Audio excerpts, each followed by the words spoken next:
Hi, hi guys. Punjab Kings and RCB match இப்பதான் இப்பதான் முடிஞ்சிருக்கு. அந்த மேட்சுக்குள்ள போறதுக்கு முன்னாடி வந்து இந்தியாவில் ஐபிஎல் போயிட்டு இருக்கு. ஆனா அதே மாதிரி வந்து வெஸ்ட் இண்டீஸ் அண்ட் இங்கிலாந்து வந்து ஒன் டே மேட்ச் ஆடுறாங்க. 3 மேட்ச் ஒன் டே சீரீஸ் ஆடுறாங்க. ஒன் டே சீரீஸ் ஆடுறாங்க இன் யூகேல. அது மொதல் ஒன் டேல வந்து அதுல மொதல் ஒன் டே வந்து இங்கிலாந்து வந்து இங்கிலாந்து வந்து அதுல வந்து 400 அடிச்சிருக்காங்க. அதுல வந்து ஆனா ஒன் டே கிரிக்கெட்லயே வந்து ஒன் டே கிரிக்கெட்லயே ஃபார் த ஃபர்ஸ்ட் டைம் வந்து ஆடின 7 பேட்ஸ்மேன் வந்து எல்லாருமே 30+ ரன்ஸ் வந்து ஸ்கோர் பண்ணியிருக்காங்க. பீட் அது வந்து ஒரு அது ஒரு அது ஒரு ரெக்கார்டு இன்னைக்கு பண்ணியிருக்காங்க இங்கிலாந்து. அதுவும் இப்போ வந்து அவங்க கேப்டன் வந்து புதுசா போட்டிருக்காங்க. கேப்டன் புதுசா போட்டிருக்காங்க. அவங்க வந்து அவங்க அவங்க வந்து என்ன பண்ணிட்டாங்க, இந்த இந்த இந்த west Indies west Indies west Indies ஓட இந்த மேட்சுக்கு முன்னாடியே வந்து அவங்க வந்து ஒரு புதுசான கேப்டனை போட்டிருக்காங்க, ரீப்ளேசிங் ஜாஸ் பட்லர். அவர் வந்து ஹாரி ப்ரூக் வந்து அவங்க வந்து ஒன் டே அண்ட் T20 கேப்டனா போட்டிருக்காங்க, ரீப்ளேசிங் ஜாஸ் பட்லர். அதுக்கப்புறம் அவருக்கு இங்கிலாந்து கேப்டனா ஆடின முதல் மேட்ச்ல வந்து இப்படி டீமே 400 ரன்ஸ் எடுத்து ஒரு ஒரு ஒரு ரெக்கார்ட் பண்ணியிருக்காங்க. ஸோ ஸோ அந்த டீம் வந்து அந்த டீம் அவங்க அங்க ஆடுலயே வந்து அவங்க வந்து எக்ஸ்பர்ட்டா இருக்காங்க.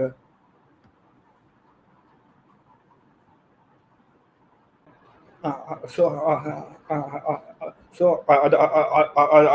அது வந்து West Indies England one day மேட்சா. அதுக்கப்புறம் இப்போ பேக் டு இந்தியா. முல்லான்பூர்ல வந்து பஞ்சாப் கிங்ஸ் அண்ட் ஆர்சிபியோட மேட்ச் ஆடி அவங்க வந்து குவாலிஃபயர் ஒன்று வந்து மேட்ச் வந்து முடிச்சிருக்காங்க. ஆனா அந்த மேட்ச் பத்தி பேசணும்னா பேசணும், என்ன பேசுன்னு புரியல. பஞ்சாப் கிங்ஸ் வந்து பஞ்சாப் கிங்ஸ் வந்து சாய்ஸ் ஆஃப் ஷார்ட்ஸ் தப்பான ஷார்ட்ஸ் ஆடி பேட்டிங் ஆர்டர் ஃபுல்லா கொலாப்ஸ் ஆச்சு. அது முதல்ல வந்து ஆர்சிபி வந்து டாஸ் டாஸை வின் பண்ணி ஃபர்ஸ்ட் பவுல் ஃபர்ஸ்ட்னு சொன்னாரு. ரஜத் பட்டிதர் வந்து டாஸ் ஜெயிச்சு ஃபர்ஸ்ட் பவுல் ஃபர்ஸ்ட்னு சொன்னாரு. அதுக்கப்புறமே அதுக்கப்புறம் பிளேயிங் லெவன்ல வந்து முக்கியமான சேஞ்சஸ் வந்து என்ன பண்ணாங்கன்னா, நுவா துஷராக் பதில் ஜாஸ் ஹெச்ஏசடி எல்இடபிள்யூஓடி வந்து வந்துட்டார் உள்ள. அவர் வந்தாலே டீமே கொஞ்சம் செம்மையா ஆடுறாங்க கொஞ்சம். ஸோ இது வந்து போன வருஷம் ஆடுற ஆர்சிபி அந்த அந்த மாதிரிலாம் இல்லை. ஸோ ஒரு டீம் ஆடுறாங்க.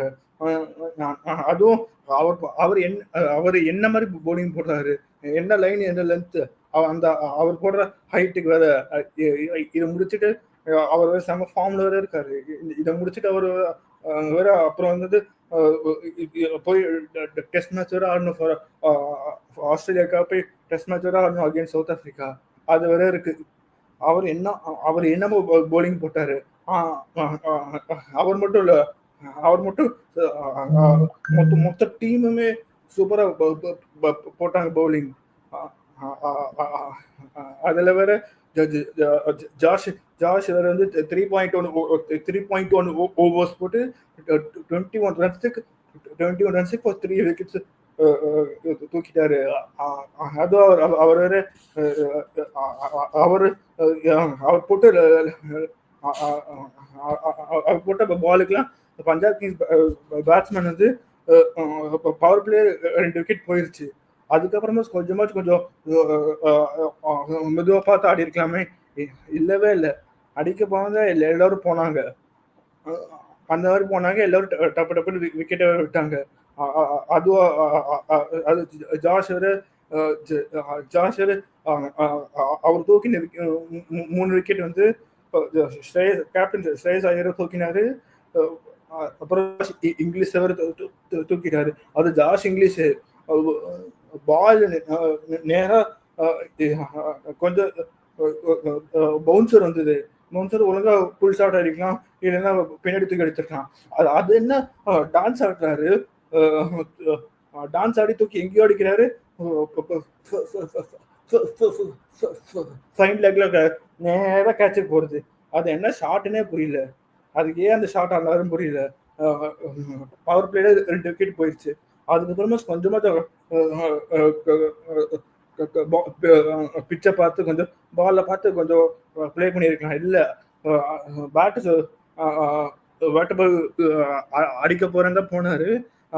அவர் ஜாஷ் இங்கிலீஷ் போயிட்டாரு. அப்புறம் ஸ்ரேயஸ் ஐயர் தூக்க ஸ்ரேயஸ் ஐயரோட விக்கெட் எடுக்க வந்து என்னமான பந்து போட்டாரு. அப்படியே போட்டு வெளில போச்சு. அப்படியே காட் பெயிண்ட் போயிட்டாரு ஸ்ரேயஸ் ஐயர். அதுக்கப்புறம் அவர் தூக்கின விக்கெட் வந்து Josh Inglis, Shreyas Iyer and Azmatullah Omarzai. Azmatullah Omarzai பாவம், அவர் வந்து ஆப்கானிஸ்தானுக்கு நம்பர் 4 நம்பர் 5 ஆடுறவர். அவர் போய் நம்பர் 8 நம்பர் 9 அந்த மாதிரி அமுச்சு விட்டா அவர் ஒரு ஸ்லாட்டு சும்மா வந்து ஒரு ஸ்லாட்டே போச்சு. அவர் வந்து அவர் அங்கே ஆடுற பிளேயர் இல்லை, அவர் கொஞ்சம் நம்பர் 4 நம்பர் 5 வர பிளேயரு. அவர் அவ்வளோ கீழே அனுப்பிச்சு விட்டு அதுவும் ஆடு பேட்டிங் மொத்தமாக கொலாப்ஸ் ஆகி மொத்தமாக அப்படியே கொலாப்ஸ் ஆயிட்டாங்க. அதில் அவர் வேற அவர் கொஞ்சமாச்சு அடிக்க பார்த்தாரு.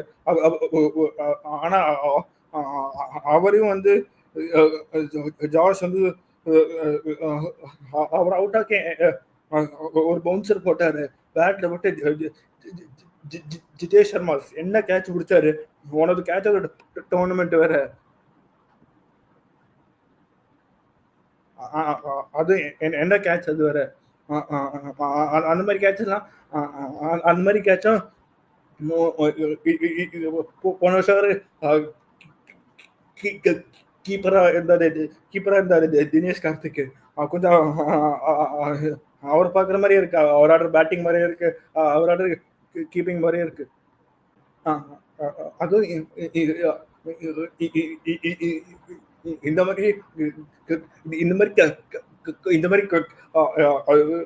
கேட்ச் வந்து அதுவும் பிஹைண்ட் தி ஸ்டம்ப்ஸ் கீப்பர் பிடிக்கிற கேட்ச்லாம் பார்க்கறது வந்து பார்க்கறதுக்கே சூப்பரா இருக்கு. இந்த மாதிரி கேட்ச் வர அது என்ன டைவ் பாருங்களேன், நீங்களே பாருங்களேன், செம்ம கேட்ச்.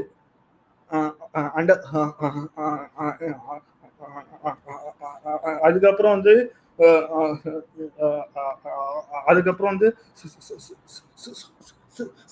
சூர்யா சர்மா வேற போட்டாரு. அவர் போட்ட லென்த் அவர் போட்ட லென்த் வந்து பஞ்சாப் கிங்ஸ் பேட்ஸ்மேனால என்ன பண்றதுன்னே தெரியல. அவர் போட்ட அவர் வந்து இந்த மாதிரி அவர் என்ன போடுறாருன்னு அவங்க டீ கூட பண்ண முடியல. அவர் போட்டாலே அவர் இன்னைக்கு போட்டாலே அவர் போட்ட 3 overs 17 runs 3 wickets. அதுல வந்து அவர் போட்ட 18 balls only 11 dot balls plus 3 balls wicket போயிடுச்சு. ஒன்லி 4 balls தான் ரன்ஸே போயிருக்கு அவர்கிட்ட இருந்து.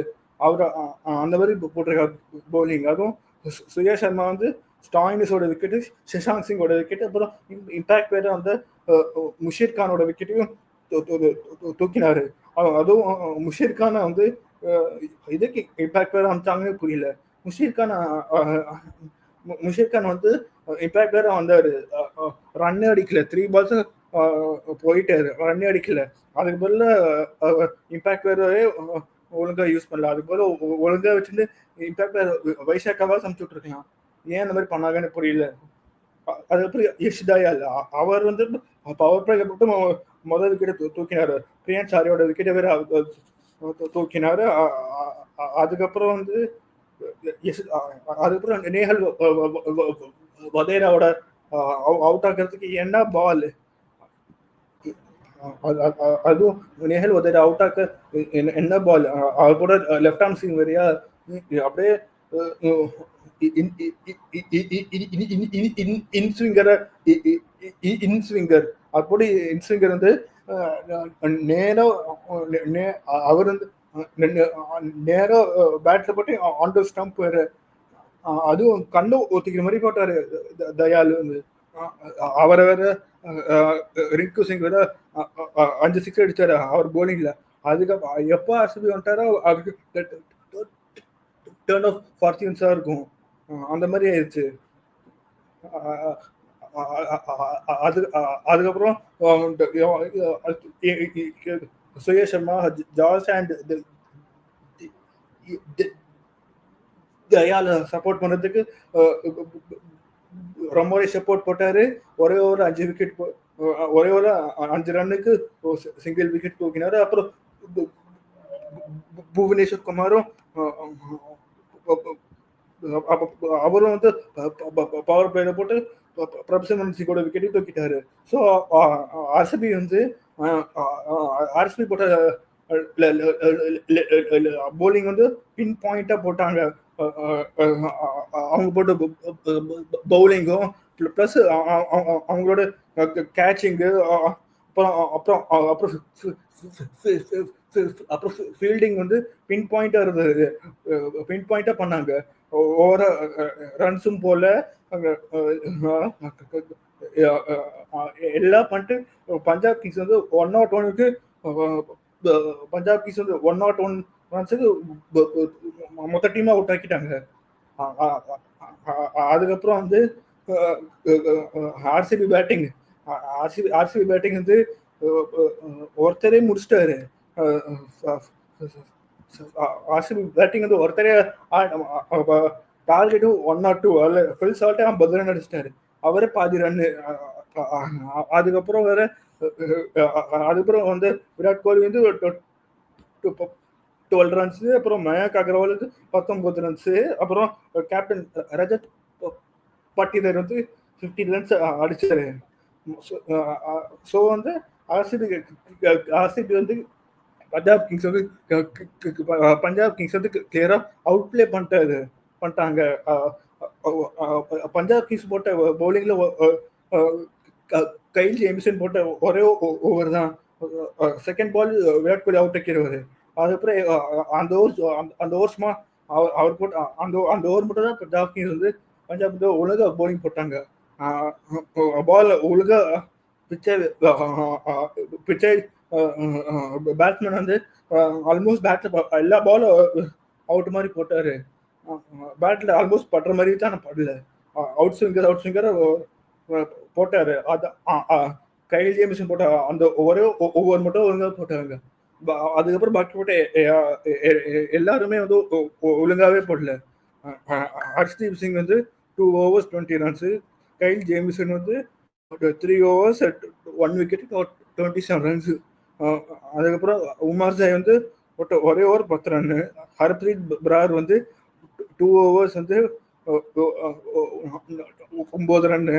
அப்புறம் முஷீர் கான் வந்து 2 overs 27 runs for 1 single wicket. Mayank அகர்வாலோட விக்கெட்டை வேற தூக்கினாரு. அது அது வேற என்ன பேட்ல பட்டு அப்புறம் அப்புறம் காட் பாய் ஸ்லிப்ல இருந்த ஸ்ரேயஸ் ஐயர் வேற கேட்ச் பிடிச்சாரு. அதுக்கப்புறம் அம்பையர் வந்து அவுட் இல்லைன்னு சொல்லிட்டு ரிவ்யூ போய் அவுட் ஆக்கினாரு. எப்போ மேட்ச் கைவிட்டு போயிருச்சு. ஒரு பக்கம் சால்ட்டே மேட்ச் முடிச்சிட்டாரு. அதுக்கப்புறம் இவங்க போறாங்க ரிவ்யூக்கு. இதுக்குன்னே புரியல. ஸோ ஸோ ஆஃப்டர் ஆல் வந்து இந்த மேட்ச் வந்து பஞ்சாப் கிங்ஸ் லிட்டரலா அவுட் பிளே பண்ணிட்டாங்க. அது மூலம் ஏன்னா பஞ்சாப் கிங்ஸோட 2 முக்கியமான பவுலர்ஸ் செஹல் அண்ட் யான்சன் 2 பேருமே இல்ல. அவங்க செஹல் இல்லை, செஹல் இல்லை, யான்சன் இல்ல, வைஷாக் வேற இல்ல. இல்ல. ஸோ அவங்க அவங்க இன்னைக்கு ஒரு பஞ்சாப் கிங்ஸ் அந்த பழைய பஞ்சாப் மாதிரியே ஆடல. இந்த வருஷம் ஐபிஎல் ஐபிஎல் வந்து 9 மேட்ச் 9 மேட்ச் ஜெயிச்சு பாயிண்ட்ஸ் டேபிள் டாப்ல இருக்க டீம் மாதிரி ஆடல அவங்க. அதுவும் அவங்க வந்து அடுத்த 101 வந்து ஐபிஎல் பிளே ஆஃப்ஸ்லேயே வந்து தேர்ட் இருக்கையில கம்மியான ஸ்கோர் வேற அவங்க. ஸோ அந்த மாதிரி ஸோ அவங்க வந்து ஒரு பஞ்சாப் கிங்ஸ் மாதிரியே ஆடல. அண்ட் ஆர்சிபி வந்து 10 1 or 2 10 ஓவர்ல சாட்டம் முடிச்சுட்டு போயிட்டாங்க. அதுவும் அவங்க வந்து ஒரு ஐபிஎல் பிளே ஆஃப் கேம் வந்து எடுக்கல. இதுதான் ஒரு ஐபிஎல் பிளே ஆஃப் கேம் வந்து இருக்கல ஃபாஸ்டா முடிச்சிருக்காங்க. தேங்க்யூ ஃபார் வாட்சிங். Please like, share and subscribe.